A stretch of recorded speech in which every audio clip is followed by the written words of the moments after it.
all of a sudden I started getting this massive download of why I was her auntie and why she was my niece, and all of the things that are going to happen as a result of that relationship, and how it all entwined together. And it was just like boom, boom, boom, a download of all this information instantaneously, all overlapping and fully just understanding exactly why I was her auntie and she was my niece. And when I got to the point that I nodded and went, oh yeah, I got it, I thought that was it, that I wanted to know, why she was there, and I got told. Except as soon as I acknowledged that I understood that part, all of a sudden the next download started happening.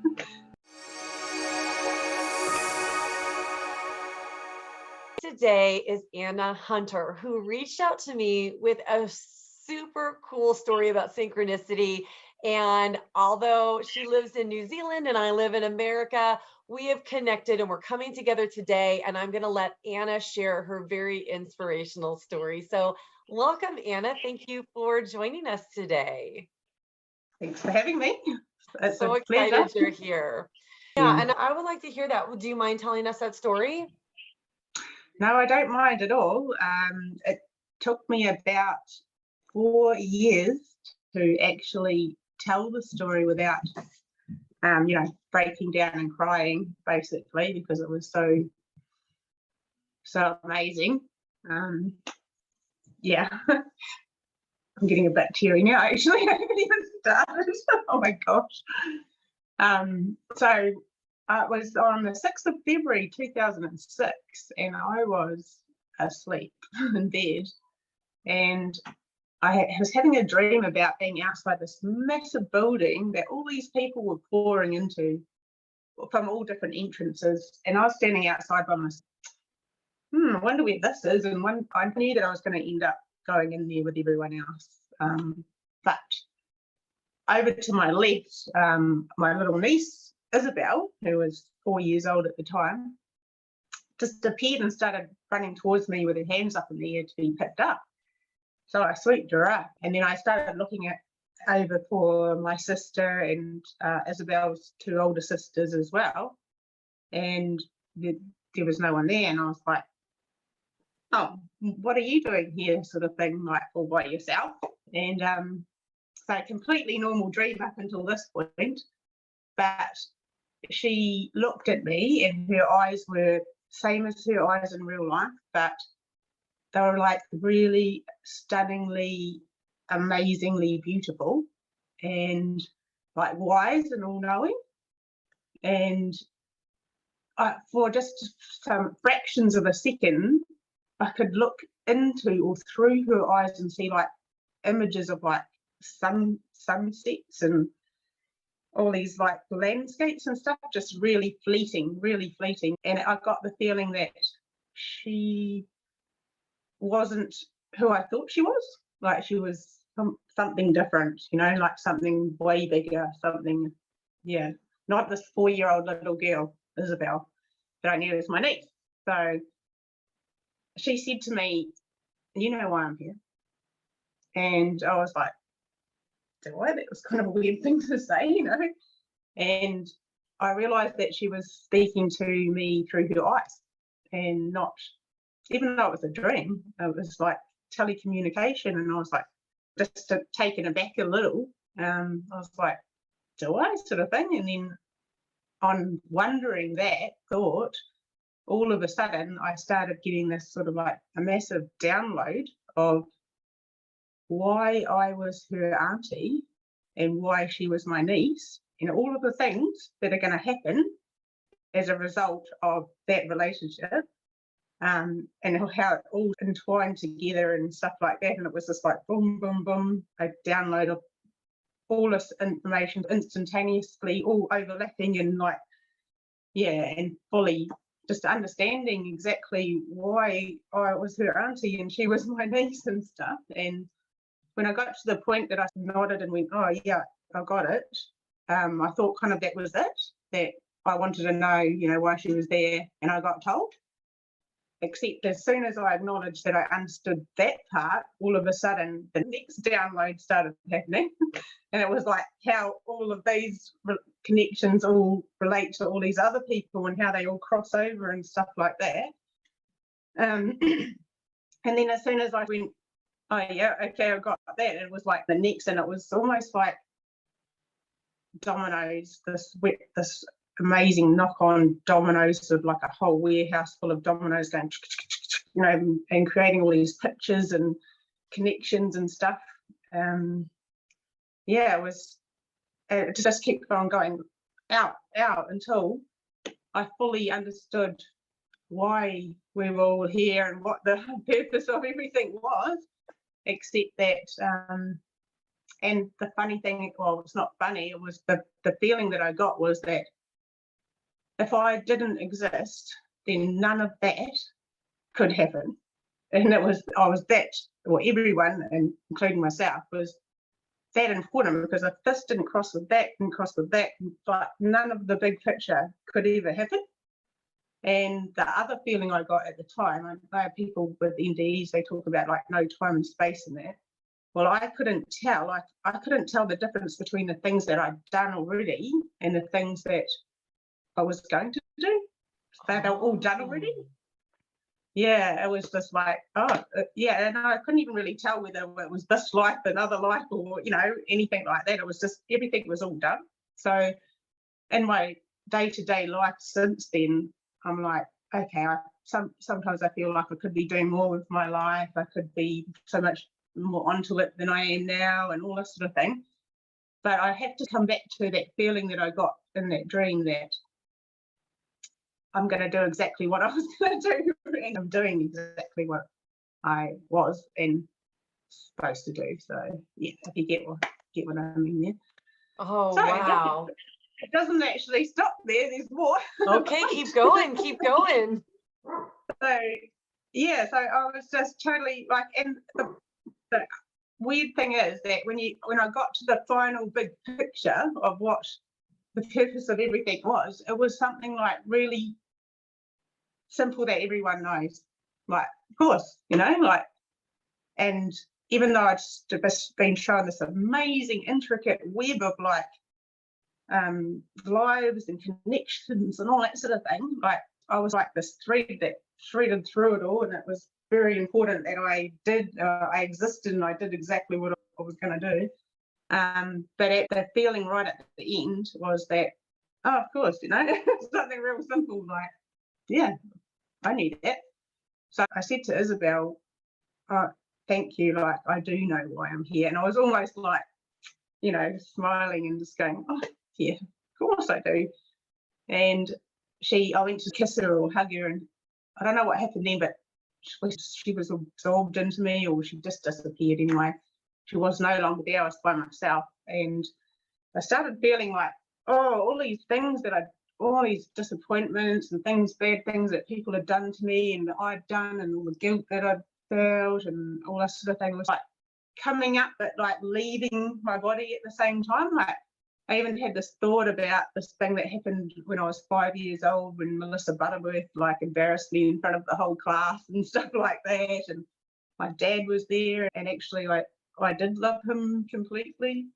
It was weird because I was like, did he get off the hook that easy that I just love him and that's it? No like recompense or anything. Yeah, so I was getting this feeling like all of the bad gunk that I've been carrying around in my physical body or spiritual body, whatever it was at the time, was leaving my body, and this feeling of like vibrations and light and this like pureness was pushing all of those thoughts and feelings and memories out, especially through my arms and hands. I felt it the most. I was like, whoa, this feels amazing, you know, like all this gunk going, and then all of a sudden I'm like filling up with this unconditional love and light to the point that I was like completely filled. Nothing bad had ever happened to me. It was all like, whatever, you know, it did not matter a jot. Anything that had happened, I'd done or people had done to me, I just knew that I'd loved everybody and everybody loved me too. And I was like, whoa, like, oh my God, this is the best feeling I've had in my life, and I'm asleep. So I knew that, well, I was asleep, but yeah, there was no question about that at all. But I started feeling like, oh gosh, this feeling is getting like really strong now, really strong. I'm just like, oh, I don't know if I can handle this much more. I was like vibrating and just like feeling like I was just building up to something. And I was like, oh, I can't handle this anymore. And all of a sudden I just went, like exploded out, up, like across, down. And my consciousness went right out to the very edge of this like fireworks like explosion. And I was like, holy crap, like now I'm this massive spiritual thing with this expanded consciousness. But again, I was like, I can't handle it, it's too much, And so next minute I was back in my, spiritual, normal kind of feeling body. And the last bit of this experience was that my completely pure and beautiful, clean heart of unconditional love sent love out to every single person that I'd ever met at that time in my life. And then this big wave, like a tidal wave, almost went straight back on me, like I felt all their love back again. And I was like, wow, that's just amazing. And then the next wave was all of the people that I was going to meet in my life, and then back to me. So every single person I've since met. So yes, you were there, Laurie. Everyone was there. And yes, everyone's unconditional love back in a wave on me. And then the last bit was every single person in the world and all of their love back, regardless of whether I was going to meet them personally or not. And then I woke up in bed and I was like, holy moly, what the heck just happened? But all of that knowledge about why I was here and Isabel and all of that was just gone. As soon as I woke up, it was just completely gone. Oh, you didn't get to bring it back with you. No, I only got to bring back the feeling that I got about it at the time, but not the knowledge itself. So, wow. Yeah. That's pretty incredible. So you called it a dream, you said, because it started off as a dream.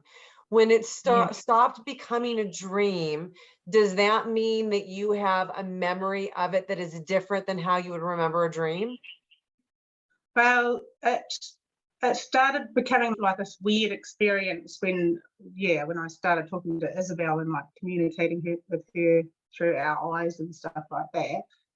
But yeah, I must have known I was asleep. I said it to myself. It was like I knew it was a dream, but it was something way more than a dream. Like it's the feelings and stuff, the memories and that have stayed with me for so long. Like I said, I couldn't even talk about it for like 4 years without just having like a little breakdown from reliving that experience and stuff. So, and the similarities with other people's, what they say happened to them. Like even all the NDEs are, even though the same thing happened, they're all very different. But they've got similar threads right through them. So yeah. I knew it was a dream. I knew I was asleep, but it was way more than a dream because it sounds like more than a dream. So I'm curious about the part where you were talking about you were able to relive all of these different hurts and these experiences, and you were almost expunging them from your body. And you mentioned the one that you had when you were in kindergarten and you had been embarrassed in front of the class. Was that a thought that you had dwelled on throughout your entire life, or was that a forgotten thought that you revisited? Yeah. So I don't think that I'd thought about that girl, Melissa Butterworth, for like 20 years or something like that, probably more. I didn't really even remember it until that happened. And that's why I thought, oh, this is different from this is different, because it was almost like that happened so that this later on could confirm that this is really happening. You are shedding, like basically getting rid of all of these things that you carried around with you your entire life, And this is a good example of one of them, you know, when you were just ashamed and embarrassed for the entire day because of what she'd said. That I must have been, I actually think that if we don't carry it in our physical body, that we definitely carry stuff in our spiritual body, and we carry it around with us until it, for whatever, however reason, it leaves. So that's incredible. So in that moment, you felt like all of that bad energy was washed out of you and you were filled with the light. So when you came back, did you look at those hurts and those situations from your human vantage point differently than you did? Or were you able to retain those feelings of that those are gone and they're not going to haunt me anymore? it's more like I keep it as a thought that, like what I was saying, that I do believe that because we keep things in our body, that it's better to deal with them, you know. I don't know if you've ever heard of the book that The Body Keeps the Score.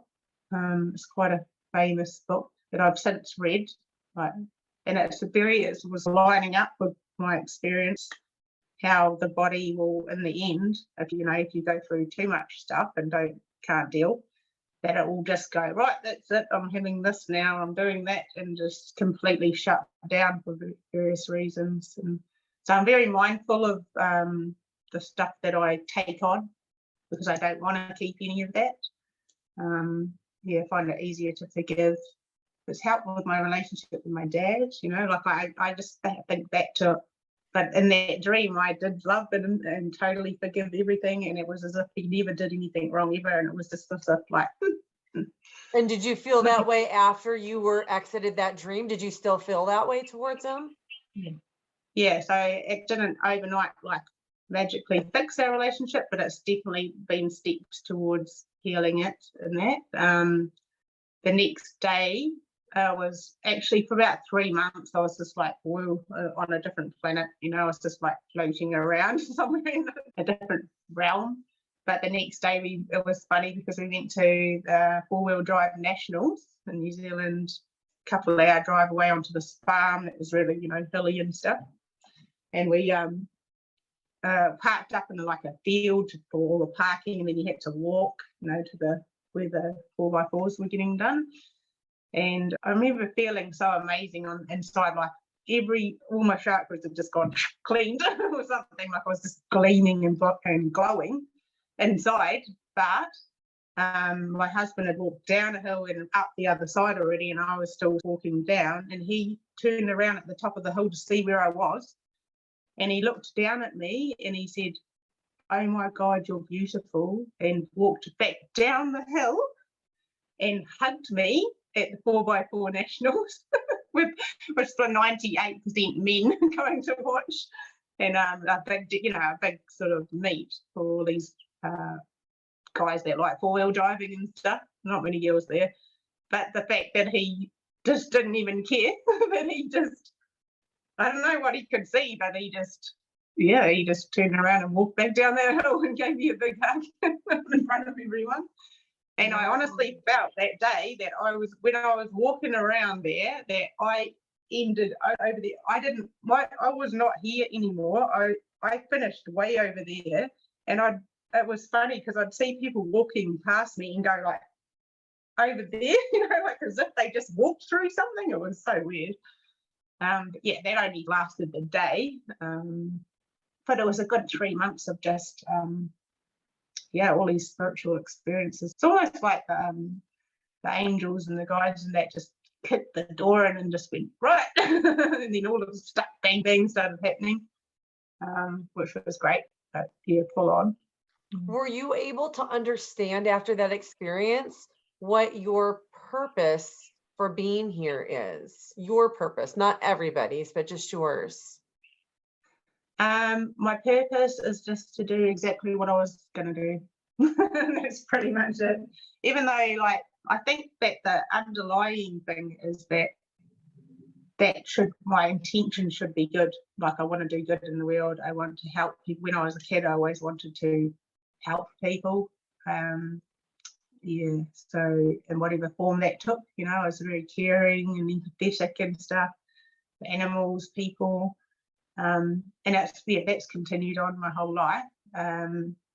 But yeah, I think my purpose, I don't really know exactly what it is because I'm still even deciding what to do with my life and that, because I've just done the same job, which I enjoyed for like 15. I've just rolled around 15 years in the same job, but what I always think about is like being a counsellor or something like that instead. But yeah, haven't.